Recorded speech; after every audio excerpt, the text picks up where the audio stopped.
This is in continuation to our previous video lecture where we were looking into optical activity and optical isomerism.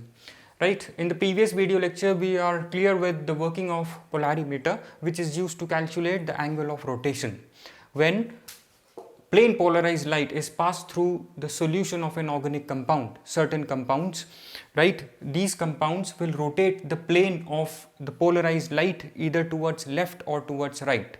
Right, the compounds that rotate the plane of polarized light towards right are dextrorotatory, and those that rotate the plane of polarized light towards left are levorotatory. Right, we use the term clockwise and anti-clockwise also for the same. Now we will look into, we also said that the reason for the organic compound rotating the plane of polarized light is because this organic compound contains a chiral carbon, and a chiral carbon is the carbon that is connected to 4 different atoms or groups, because we know that carbon is tetravalent, it's sp3 hybridized. So sp3 hybridized carbon atom can be connected to 4 different atoms or groups. It should be different atoms or groups, no two should be same. Right, now in this video lecture we will be looking more into chirality and the cause of optical activity.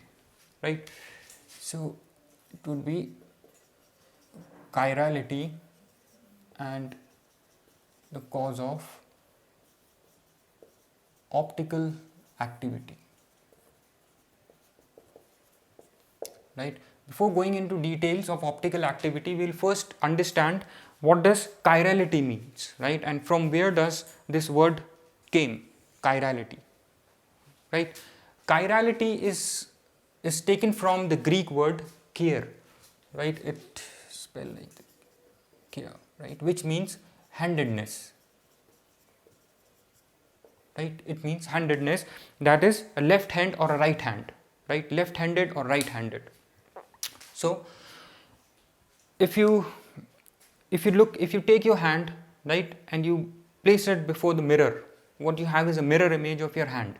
Right, now if you take your hand and put it on, you try to cover your hand that you see in the mirror image, right, with your hand, right, that is, if you try to cover your mirror image of your hand with your hand, it would not be possible. That is the hand is cannot be superimposed, right, on its mirror image. Right, so here the object and the mirror image cannot be superimposed. Right, that is, the object and the mirror image cannot overlap, they cannot overlap completely. Right, that is, all the points of the object and the mirror image will not meet. Right, even if you see your hands, right, all the points in the hands will not meet. Right, so such objects, right, for which the objects which cannot be superimposed on their mirror images are known as chiral objects. Right, since your hand cannot be superimposed on the mirror image, and chir, I said, it means handedness. Right, so there are certain molecules also that cannot be superimposed on their mirror image. We will be talking about those molecules in a bit. Let's first understand about chirality first. So such objects that cannot be completely overlapped on the mirror images, that is, the object and the mirror image cannot meet at all points. Even if you try any number of combinations, the object and the mirror image will not meet at all points. Even if it will meet at 2 points, it may not meet at other points. Right, so this property, right, these objects, right, for which the object and the mirror image cannot be superimposed are chiral objects. Right, and this property of objects, right, that possesses such property wherein their object and the mirror images doesn't meet, right, this is known as chirality. Right, so object, it's just an object and the mirror image relationship. Right, the property of being chiral is your chirality. Right, chiral, when we say chiral, that means object and the mirror image cannot superimpose or overlap, or they cannot meet at all points, right? So the property of these objects of being chiral, right, is known as your chirality, right? Now if you look at letter P, if you look at in mirror image, it will look like this, right? It will look like this. So this letter P cannot be superimposed completely on its mirror image. So letter P is your chiral letter, right? It's a chiral object, right? And the property of this object being chiral is your chirality. Now there are certain objects, like if I take this circle, if I look at it in mirror, it will look like this. If I take this square, if I look at in mirror, it will look like this, right? These objects and mirror image can overlap completely, right? So these type of objects are known as achiral, right? That is, their object, right, and the mirror image, right, can overlap or superimpose, right? These objects are your achiral objects, or the objects that do not possess chirality. And this is here object and your mirror image cannot superimpose or overlap. These objects are your chiral objects, right? And the property of being chiral, right, is the property of these alphabets or our hand of being chiral is your chirality, right? Now we'll be looking the similar thing in your organic compounds also, right? So in case of compounds, right, that are rotating the plane of polarized light, right, that is, rotating the plane of polarized light is your optical activity, right? Rotating the plane of polarized light is your optical activity, right? Rotating the plane of polarized light is your optical activity, right? And what is the reason for this? What is the reason for these compounds, right, that are showing optical activity?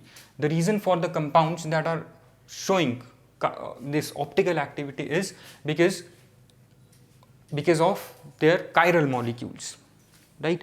So the optical activity of a substance is due to chirality and dissymmetry, right? So for a molecule to rotate the plane of polarized light towards left or right, it should have a chiral molecule, and the molecule should be dissymmetric. Dissymmetric means that should not possess any elements of symmetry. That means it cannot be cut exactly into two halves. This is what we mean when we say a molecule is dissymmetric, right?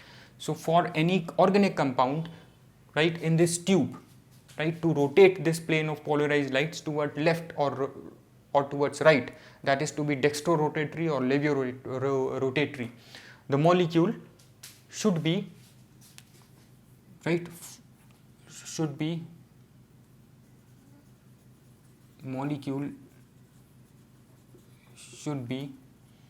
let me just write it over here only. Right, the molecule should be chiral, right, to show optical activity. The molecule should be chiral and dissymmetric. Molecule which is in this tube should be chiral and dissymmetric.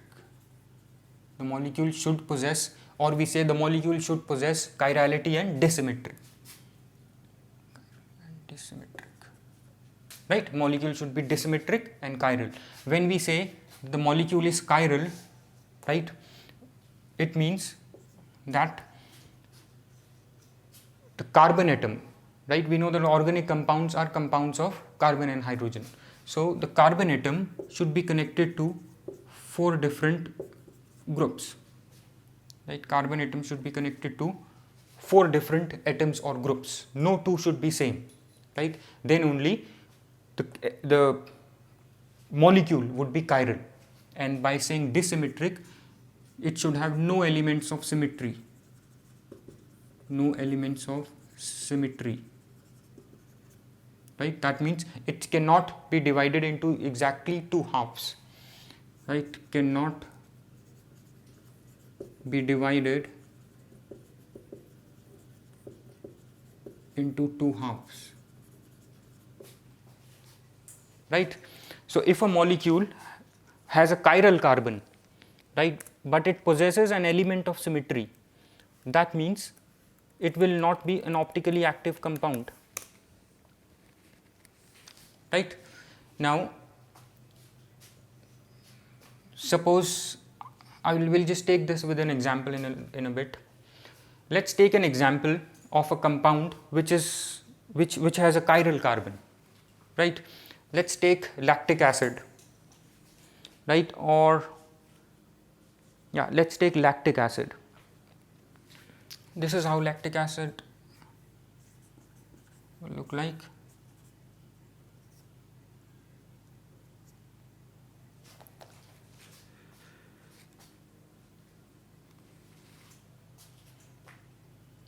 It will have COOH, it has H, right? Then it has here you have OH. This is your lactic acid. If we see this molecule in mirror image, in mirror, how it will look like? CH3, C, it will look like OH, H, here COOH, right? This is how lactic acid will look in the mirror.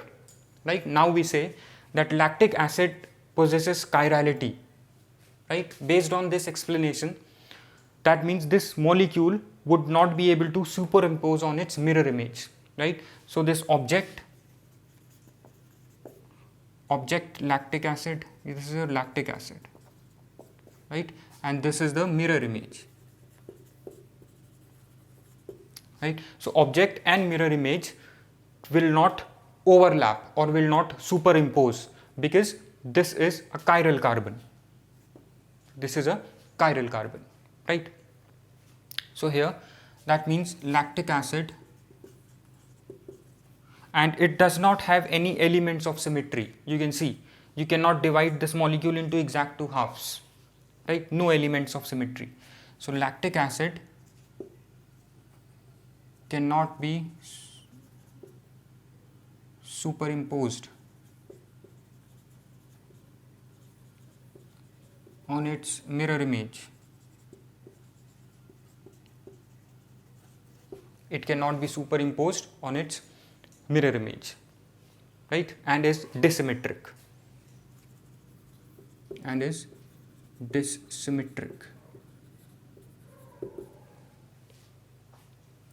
Right?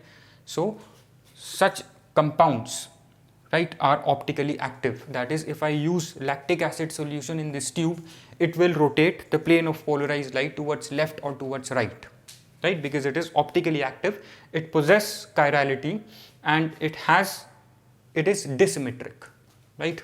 And this carbon atom is your asymmetric carbon atom or stereogenic carbon atom, or we also call it as chiral center, right? This carbon atom is the carbon atom of a chiral molecule. We call it a stereogenic center or your chiral carbon or asymmetric carbon or asymmetric center. These are the names of this carbon. So carbon should be stereogenic, asymmetric or chiral, right, for it to be optically active.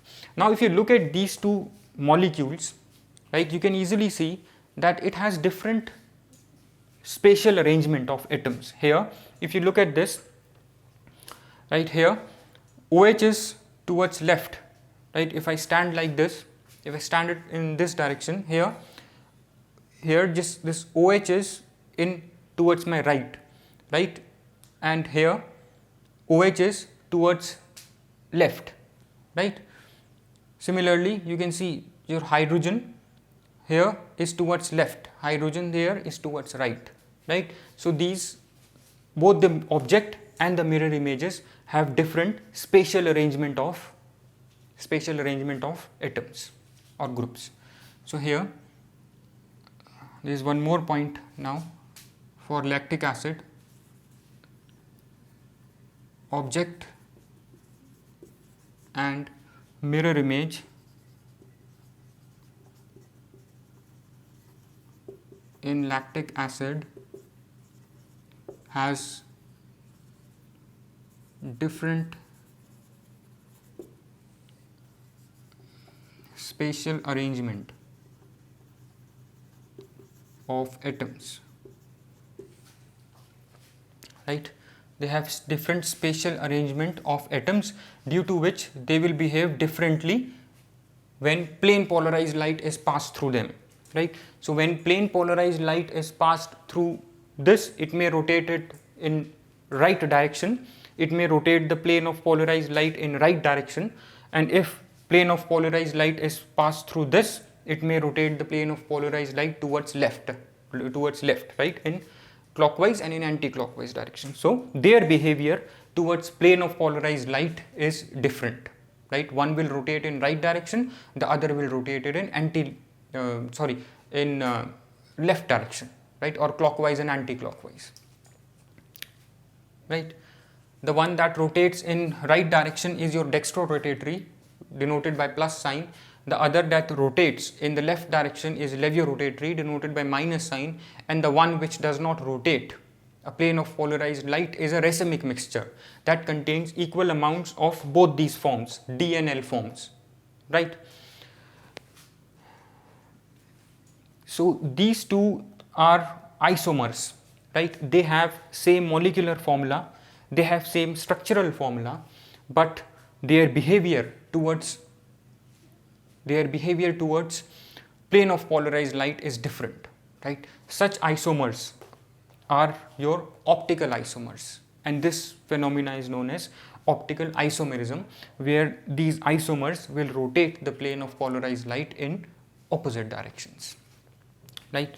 So these two, object and mirror image, are your optical isomers. We call these isomers, right, as enantiomers, right? So enantiomers are those optical isomers which cannot be superimposed on the mirror images, right? And they have a chiral center, right? They have a chiral center, they are dissymmetric, right? And the object and mirror image have different spatial arrangement of atoms in space, right? So I hope now it is clear what are optical isomers and what are enantiomers, right? Now if this is your lactic acid, right? Now I hope this is clear what are optical isomers, right? That they have different, the carbon atom has all four different groups, different spatial arrangement, different behavior towards plane polarized light, and are dissymmetric, no elements of symmetry. You can see it has no elements of symmetry, right? Now I change this atom, right? I'm sorry, this molecule. I replace this OH with H. Now let's see what will happen, right? I replace, you have H, here you have COOH. This is your propanoic acid. I see it in mirror image, its mirror image would be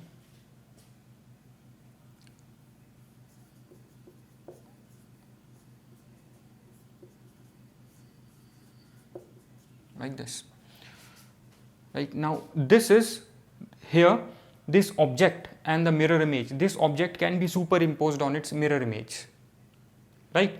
So these types of compounds, right, that can be superimposed on their mirror image. Firstly, this is not a chiral carbon, right? You can test it. This is not a chiral carbon because you have two similar atoms, hydrogen atoms, right? And a chiral carbon is something where the carbon atom, right, sp3 hybridized carbon atom is connected to 4 different groups, right? And it has an element of symmetry also. It has an element of symmetry also. So this is symmetric. This is not chiral. This can be superimposed on its mirror image. If you try to superimpose this molecule on its mirror image, all the molecules will exactly meet at all points, or this object will completely overlap on its mirror image, right? So this is an optically inactive compound, propanoic acid. This is your propanoic acid, right, which is optically inactive, right? This is optically inactive because propanoic acid can be superimposed on its mirror image, right? It does not have a chiral carbon and it has an element of symmetry also, right? And for a compound to be optically active, there are two important conditions: a chiral carbon and a disymmetric and dissymmetry. Chiral carbon and dissymmetry are two important conditions for any compound to be optically active, right? So it has no chirality, it does not possess chirality, right? It can be superimposed on its mirror image, right? And it is symmetric.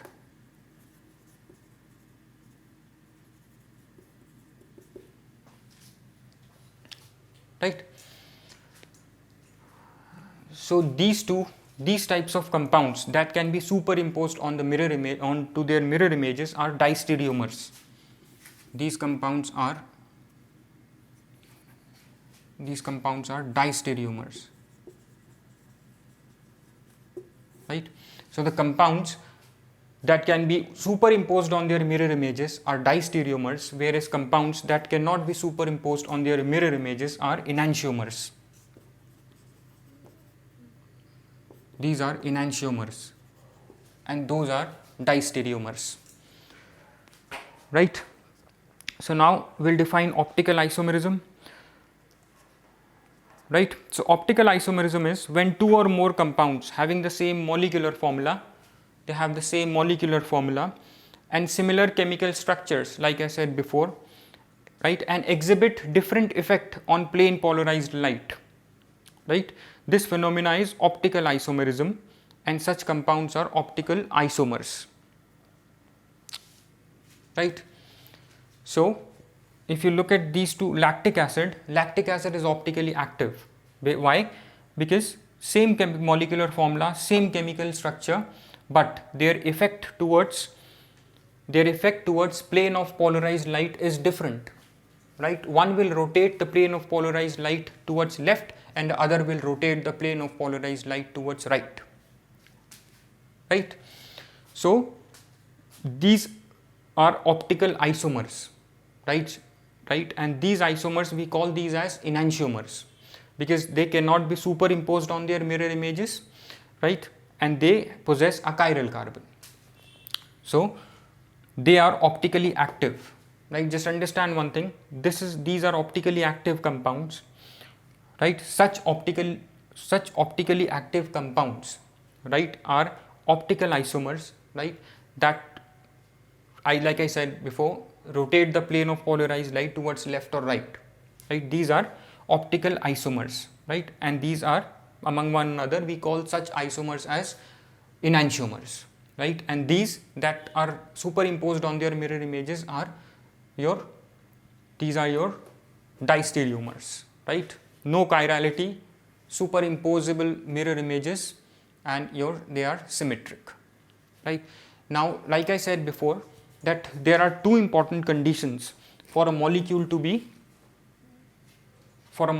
be optically active, right? First is, to show optical activity, molecule should be chiral and it should be disymmetric. Now let's take an example, a different example. Let's take the example of tartaric acid. Tartaric acid has 2 chiral carbons. Like here in lactic acid we have only 1 chiral carbon, that is the carbon atom which is connected to 4 different groups or atoms, right? Now let's see tartaric acid, right? Tartaric acid is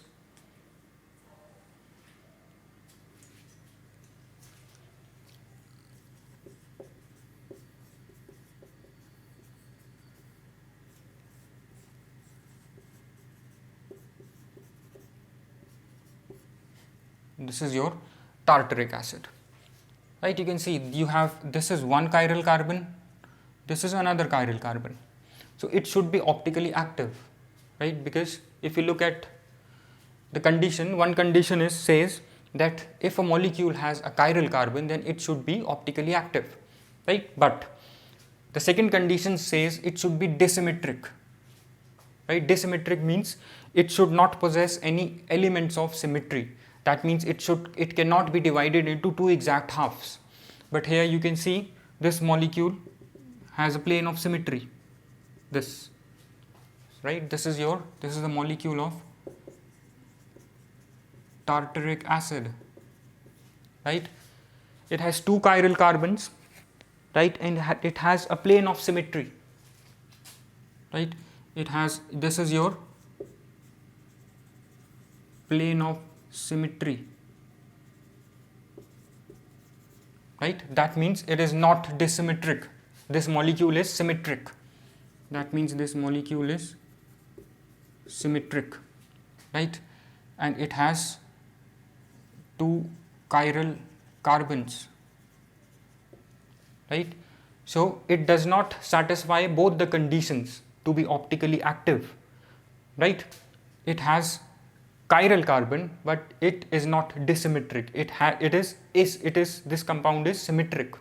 That is, it has an element of symmetry, which is a plane of symmetry. You can see this is a plane of symmetry, a plane passing through the center that divides this molecule into exact 2 halves. So it has a plane of symmetry, right, due to which this molecule is not disymmetric. This is a symmetric molecule, although it has 2 chiral carbons, but it is not disymmetric. So this is an optically inactive compound, right? Like in lactic acid, it does not have any element of symmetry, it is disymmetric and it has a chiral carbon. So this is optically active, this is optically inactive. This is important, right? So overall, if we talk about, for a molecule to be optically active, right, for a molecule to show optical activity, it should possess chirality, right, and it should be disymmetric, right? For a molecule to be optically active, it should possess chirality and it should be disymmetric, right? And the origin of chirality is due to sp3 hybridized carbon or due to the tetrahedral nature of carbon, because carbon atom can be connected to 4 different atoms or groups. So those carbon atoms that are connected to 4 different atoms of group are your chiral carbons, right? And the compounds that have chiral carbon are chiral molecules, right, which would be optically active. Make sure it satisfies all the conditions, should not be superimposable on its mirror image also, right? I hope all this is clear to you, right? So please go through both the lectures, this one and the previous one, to understand optical isomerism. Thanks.